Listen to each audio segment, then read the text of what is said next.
Hello, good evening friends. मैं doctor Sharda homeopathy में आप सभी का काफ़ी स्वागत है।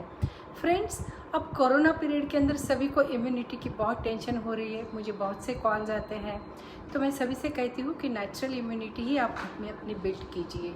आप सभी काफ़ी सारे विटामिन्स भी ले रहे हैं, फ्रूट्स वगैरह सब कुछ खा रहे हैं। इसके अलावा भी बहुत कुछ चीज़ें ज़रूरी है, तो जानेंगे कौन कौन सी चीज़ें। सबसे पहले आप हमारे डॉक्टर शारदा होम्योपैथी को लाइक करिए, सब्सक्राइब करिए। Thank you so much. तो फ्रेंड्स, हमारी इम्यूनिटी कहाँ से बनती है? हमारी इम्यूनिटी हमारे इंटेस्टाइन में बनती है। हम जो भी कुछ खाएंगे उससे हमारी इम्यूनिटी पर उसका असर होता है, डायरेक्टली इनडायरेक्टली। तो सबसे पहले मैं आपसे कहना चाहूँगी कि अपने जो आहार है तो उसके अंदर आप रेगुलरिटी रखिए। रेगुलरिटी मतलब आपको सुबह समय पर उठना है, बराबर ब्रेकफास्ट करना है, क्योंकि उस पीरियड के अंदर हमारे इंटेस्टाइन के अंदर, हमारे स्टमक के अंदर कुछ एसिड्स, अल्कलाइन सिक्रीशंस, ये सब सिक्रीट होते हैं। स्टमक के अंदर एसिडिक और इंटेस्टाइन में अल्कलाइन, तो यह बराबर फूड को बैलेंस करता है। इसके विपरीत यदि हम इरेगुलर भोजन खाएं, समय पर ना खाएं, तो जब ये सिक्रीशन जो रहता है तो इसका पर्टिकुलर टाइम रहता है।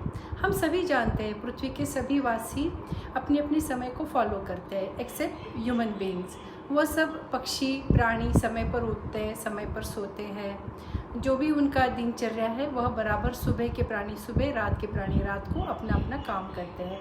लेकिन ह्यूमन बीइंग्स हम काफ़ी सारा एडवांटेज लेते हैं, लेकिन उसका हमारे शरीर पर बहुत दुरुपयोग पड़ता है। तो ज़्यादा से ज़्यादा कोशिश करिए कि अपनी दिनचर्या अच्छे से रखिए, क्योंकि अभी ये आगे का पूरा साल ऑलमोस्ट सर्वाइवल पीरियड है।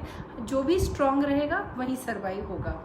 तो फ्रेंड्स, रेगुलरिटी नंबर 1, अपने खाने के अंदर रेगुलरिटी रखिए। दूसरी बात, यदि आप जब खा रहे हैं तो हम इतना खाना हमेशा हमें टेस्टी चाहिए, अच्छा चाहिए, लेकिन हम खाते कैसे हैं?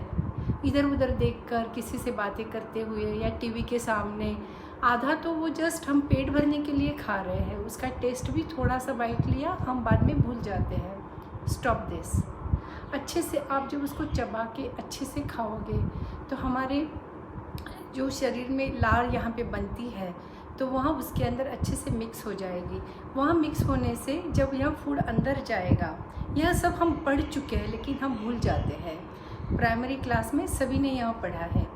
यह जब वह अंदर जाएगा तो जब यहाँ का एसिडिक सिक्रीशन होगा तो यह अल्कलाइन और यह एसिडिक बराबर बैलेंस करेगा।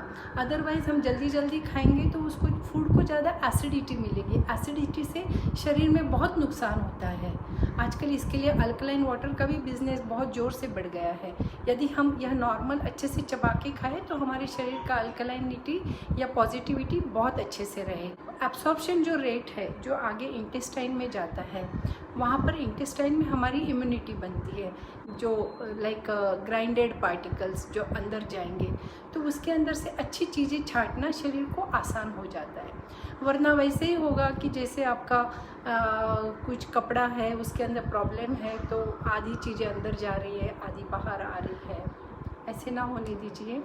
दूसरी बात बहुत इम्पॉर्टेंट है, यदि आपका कुछ मेडिकेशन चालू है, स्पेशली जब कभी एंटीबायोटिक्स ले लिया या कोई और आपकी क्रॉनिक बीमारी है, डायबिटीज़ या बीपी, उनकी दवाई आपको चालू है, तो इन सब का असर अपने इंटेस्टाइन पर over a period of time काफ़ी बन जाता है।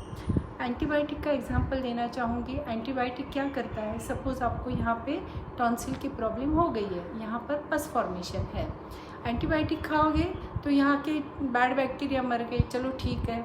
उसके बाद में वो आगे जाता है, वहीं पावर आगे जाती है, और आजकल तो हाई पावर ही देते हैं डॉक्टर्स। आजकल के जो स्ट्रॉन्ग बैक्टीरिया वो रिस्पॉन्ड ही नहीं करते। यदि उसने मेडिसिन या एंटीबायोटिक यदि उसने कम पावर की दी तो आपका शरीर ऑलरेडी इम्यून हो चुका है, क्योंकि यहाँ सब केमिकल्स है। शरीर को नेचुरल मेडिसिन चाहिए ताकि वह अच्छे से बैलेंस कर सके। तो चलो ठीक है, आपने एंटीबायोटिक खाई, वह आगे गई इंटेस्टाइन के अंदर। इंटेस्टाइन के अंदर आपके अच्छे बैक्टीरिया हैं जो आपका डाइजेशन बढ़ाते हैं, जो आपकी इम्यूनिटी बढ़ाते हैं, जैसे दही के बैक्टीरियाज हो गए या छाछ के बैक्टीरियाज हो गए, तो यह पूरे किल हो जाते हैं, क्योंकि उसका काम ही वैसा है कि वहाँ से उसने बॉम्ब छोड़ा, ये यहाँ के कीटाणु मर गए, आगे के इंटेस्टाइन के भी कीटाणु मर गए। फिर वह कीटाणु या वह बैक्टीरिया, यूज़फुल बैक्टीरिया वापस बिल्ड होने के लिए काफ़ी समय ले लेता है। कभी कभी 4 से 6 महीने तक भी उसको लग सकता है, यदि आपका खान पान या आपकी दिनचर्या सही नहीं है तो फ्रेंड्स कोशिश करिए कम से कम एंटीबायोटिक लीजिए।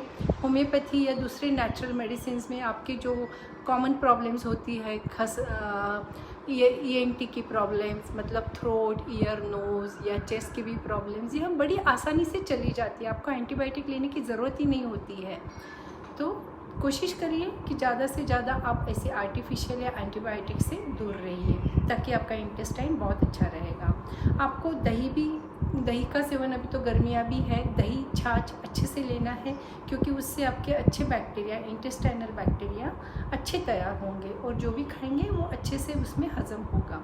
उसके साथ ही यदि आपको अल्कोहल या टोबैको की आदत है तो उसका भी इंटेस्टाइन में काफ़ी फ़र्क पड़ता है, एब्सॉर्प्शन सही नहीं होता है, लीवर पर असर हो जाता है। तो फ्रेंड्स ये कुछ कॉमन प्रॉब्लम्स थी। इसके बाद में कुछ कॉन्स्टिपेशंस की प्रॉब्लम रहती है किसी को, यदि साफ़ नहीं निकला तो भी आपका डाइजेशन ख़राब है और आपकी इम्यूनिटी कम हो सकती है।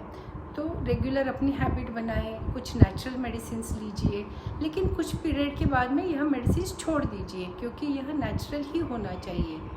तो पूरी तरह से हम उसके लिए एक्सरसाइज भी करें, ताकि पेट के मसल्स को अच्छे से उसका व्यायाम हो जाए, तो वह अपना कार्य ठीक से कर सकती है।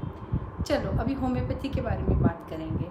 होम्योपैथी के अंदर मैं देती हुई इम्यूनिटी बढ़ाने के लिए वाइथियाना, इसको अश्वगंधा भी कहा जाता है, मदर टिंचर बहुत अच्छे से काम करता है।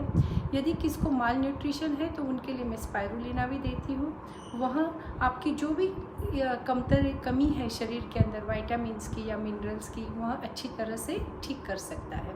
वैसे ही मैं बायोकेमिक मेडिसिन्स भी देती हूँ। बायोकेमिक मतलब हमारे शरीर के अंदर जो भी मिनरल्स है अलग अलग, पूरी तरह से ये होम्योपैथी मेडिसिन उसको नेचुरल बैलेंसिंग कर देती है। ऐसे नहीं है कि कुछ जो हम आर्टिफिशियल लेते हैं तो उसका हार्डली कुछ % हमारे शरीर के अंदर जाता है और बाकी वेस्ट होता है। होम्योपैथी का बिल्कुल विपरीत होता है, क्योंकि यह नैनो टेक्नोलॉजी और पोटेंटाइज फॉर्म में बनाई होती है। तो फ्रेंड्स इसके साथ ही बहुत सारे टिंचर्स भी है जो पर्सन टू पर्सन, जैसे कोई दुबला पतला है तो उसको आयोडम भी दिया जाएगा या नाइट्रमोर दिया जाएगा, कोई मोटा है तो उसको कालीकाप दिया जाएगा, फुकस दिया जाएगा। तो यह इंडिविजुअल भी उसके साथ में चूज़ करनी पड़ती है, क्योंकि हर पर्सन की माइंड अलग होता है, उसकी बॉडी अलग होती है, उसी के अनुसार मेडिसिन्स भी अलग होती है। तो फ्रेंड्स आज के लिए इतना ही। प्लीज़ मेरे चैनल डॉक्टर शारदा होम्योपैथी को लाइक करिए, सब्सक्राइब करिए और अगले बेस्ट वीडियो के लिए तैयार रहिए। Thank you so much.